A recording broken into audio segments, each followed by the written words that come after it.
কাকিমা,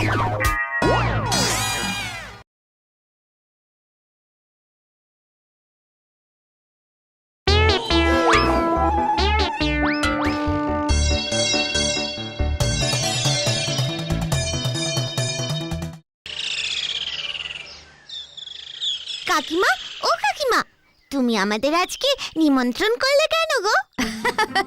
তোরা প্রতিদিন আসিস, গোপুর ঘরে গল্প শুনে চলে যাস, তাই ভাবলাম একদিন তোদের সকলকে ভালো মন্দ খাওয়াবো, তাই তোদের আজ খেতে বললাম। খুব ভালো করেছো কাকিমা, খুব ভালো করেছো। দেখছো মা, গোপুদা কেমন মন দিয়া খাইতেছে, মুখে কোনো কথা নাই।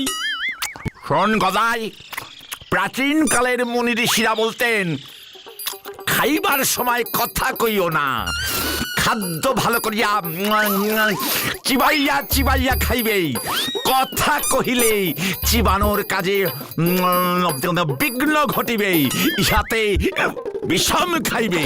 কোন মুনি ঋষিরা বলেছিলেন গো গোপুদা? সে কি আর এখন মনে আছে রে? সে বহুদিন আগের কথা। তখন আমি কি যেন করতাম, ডিমের ব্যবসা করতাম। বলো কি গো, তুমি ডিমের ব্যবসাও করতে গোপুদা? আরে তোরা কি ভুলে গেলি? আমি 187টা দেশে 718 রকমের ব্যবসা করেছি।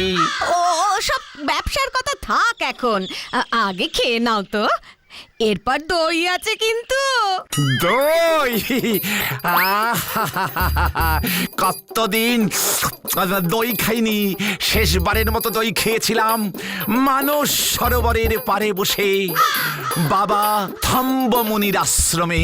কামধেনুর দুধ থেকে তৈরি সে দই। থম্বমুনি? এমন মুনির নাম তো শুনিনি এর আগে। চুপ কর চিন্টু, এত বড় পৃথিবীতে কত কত পাহাড় জঙ্গল আছে, আর সেসব পাহাড়ে কত কত গুহা। কোন গুহায় কোন মুনি চুপটি করে বসে ধ্যান করছে, কোন জঙ্গলে কোন কোনায় কত সব নাম না জানা মুনি বসে ধ্যান করে, তাদের সবার কথা কি জানা যায়? বলুন মাসিমা। হ্যাঁ ঠিকই তো, ঠিকই তো। আর আমি যে মুনির কথা বলছি, ইনি বুঝলেন মাসিমা, টানা 500 বছর এক জায়গায় থম হয়ে বসে কঠোর তপস্যা করেছিলেন বলে ওনার নাম হয়েছিল থম্বমুনি। বড় ভালো ছিলেন থম্ব দাদু। উনি তোমার দাদু ছিল গোপুদা? দেখেছেন দেখেছেন মাসিমা, এরা না কিছু জানে না।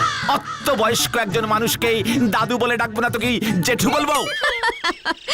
ঠিক আছে ঠিক আছে, এই নাও গোপু, তোমার জন্য এই গোটা দইয়ের হাঁড়িটাই রইলো। কি এক হাড়ি দই খাবে গোপুদা? মেলা ফ্যাচ ফ্যাচ করিস না তো, বড়রা যা দেয় তাই খেতে হয়, কিছু জানে না এরা।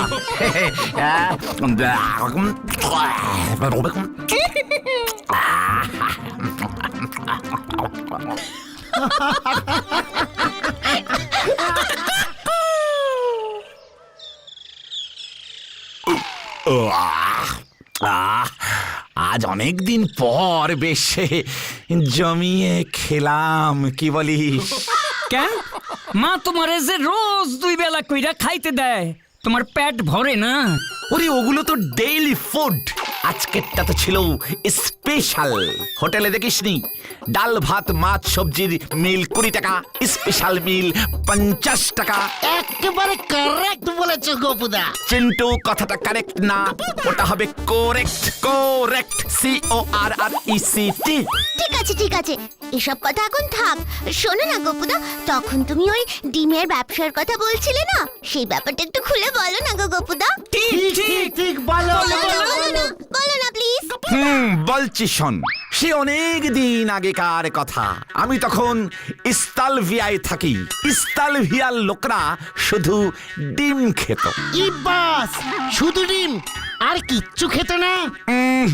Only egg. সকালে উঠে জল দিয়ে একটা ডিম, দুপুরে ডিম, সন্ধ্যায় ডিম, রাতে ডিম, যখন তখন ডিম, একেবারে ডিমে ডিমে ডিমাকারে যাকে বলে। দারুণ তো। তাই আমি ঠিক করলাম আমি ডিমের ব্যবসায়ী করব। যেমন ভাবা তেমন কাজ। একটা বড় বস্তা নিয়ে বেরিয়ে পড়লাম জঙ্গলে। কেন জঙ্গলে কেন? ডিম কুড়োতে। আরে ডিমের যা ডিমান্ড, তাতে তো আমার প্রচুর ডিম দরকার।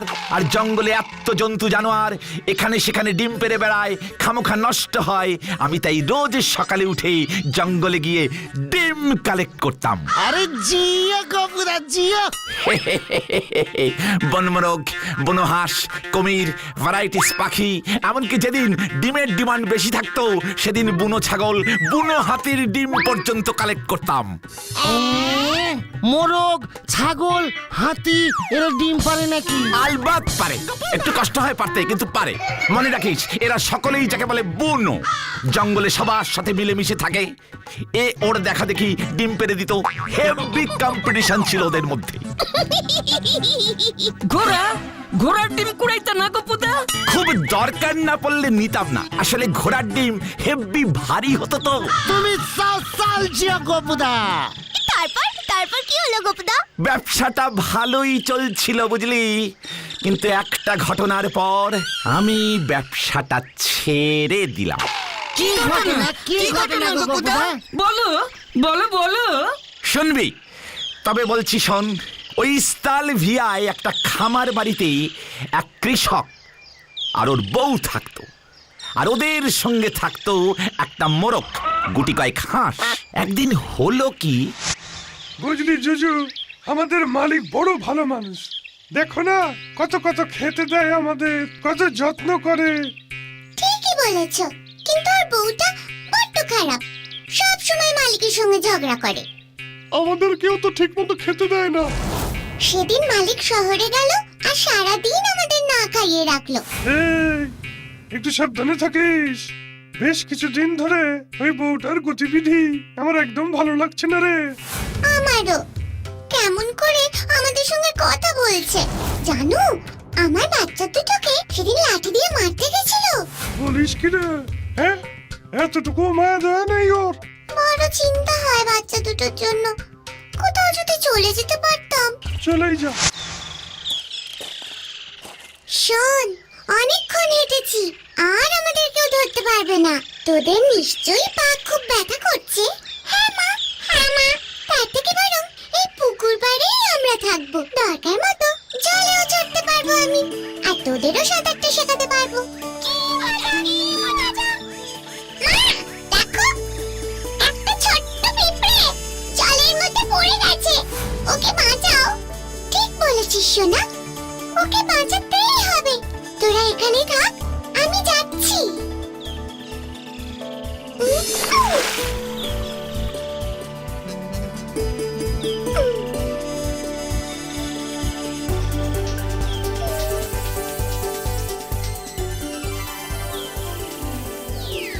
আমি সামান্য পিঁপড়ে নই, আমি জল দেবতা।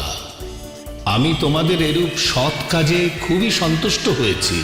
আমি বর দিচ্ছি, আজ থেকে তুমি যত ডিম পারবে সব হবে সোনার। দেখ দেখ, আমাদের মা কি সুন্দর সোনা ডিম পেড়েছে। এই, তোরা এখনো জলে যাসনি? যা যা, এক্ষুনি যা। যাচ্ছি মা, যাচ্ছি। আরে গাছের নিচে ওটা কি? একটা ডিম মনে হচ্ছে। আরে ডিমটা তো সোনার বলে মনে হচ্ছে। ওরে বাবা, কি করে এলো এই ডিম এখানে? জঙ্গলের কোনো দৈত্য দানব রেখে যায়নি তো? যাই হোক, উপরওয়ালা যখন আমাকে এটার খোঁজ প্রথম দিয়েছেন, তার মানে এটা আমার। কি হলো কাঠুরিয়া ভাই? তার সঙ্গে তোমার কাঠ কোথায়? আর আমি কাট কাটবো না। হ্যাঁ, কেন? আবার হঠাৎ গুপ্তধন পেয়েছো নাকি? না গো শিয়াল মামা, গুপ্তধন পাইনি, সোনার ডিম পেয়েছি। বলো কি হে শিয়াল ভাই, এ যে ভারী আজব ব্যাপার।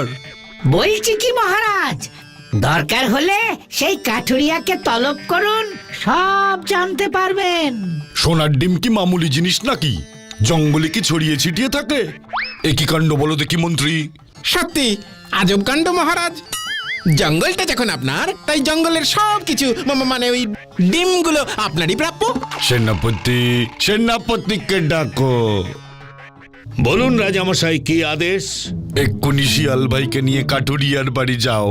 তারপর কাঠুরিয়াকে সঙ্গে করে জঙ্গলের ভেতর ঢোকো। ঢুকে দেখো ওই কাঠুরিয়া কোথা থেকে রোজ রোজ একটা করে সোনার ডিম খুঁজে পাচ্ছে। ওইসব ডিম আমার চাই। আমি পুরো ঘটনাটাই গাছের আড়াল থেকে লক্ষ্য করছিলাম, আর যেই রক্ষীটা হাঁসটাকে ধরতে গেল অমনি আমার মাথাটা গেল গরম হয়ে। একেবারে ঝাঁপিয়ে পড়লাম আমি ওই রক্ষীটার উপর। খুব ভালো করেছো। তারপর কি হলো? তারপর তো রাজা রেগে টং বলে কি, হে হে হে, যেমন আমার রাজ্য তেমন আমার সেনাপতি। এ কি বলছেন রাজামশাই? কি বলছেন মানে? এ আমার সেনাপতি? এ করবে আমার দেশ রক্ষা? একটা হাঁস ধরতেই কুপকাত। হাঁস নয় রাজামশাই, হাঁস ভূত। বোঝো কাণ্ড, এ যে বলে হাঁস ভূত। জলদেবতা, আপনি দয়া করে আপনার বার ফিরিয়ে নিন। আমাকে সাধারণভাবে বাঁচতে দিন। দোহাই আপনার, আমাকে দয়া করুন। ঠিক আছে হাঁস বন্ধু, তোমার অসুবিধা হোক আমি চাই না। আমি আমার দেওয়া বর ফিরিয়ে নিচ্ছি। অনেক ধন্যবাদ জলদেবতা।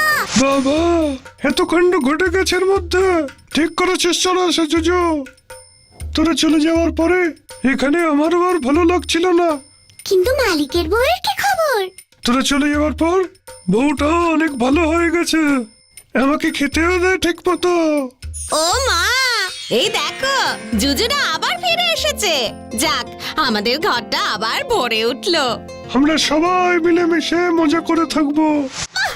সত্যি দারুণ। মিলেমিশে থাকবার মজাটাই তো আলাদা। একদম ঠিক। কিন্তু একটা জিনিস বুঝলাম না, তুমি তাহলে ডিমের ব্যবসাটা ছেড়ে দিলে কেন গোপুদা? এখনো বুঝিসনি? না তো।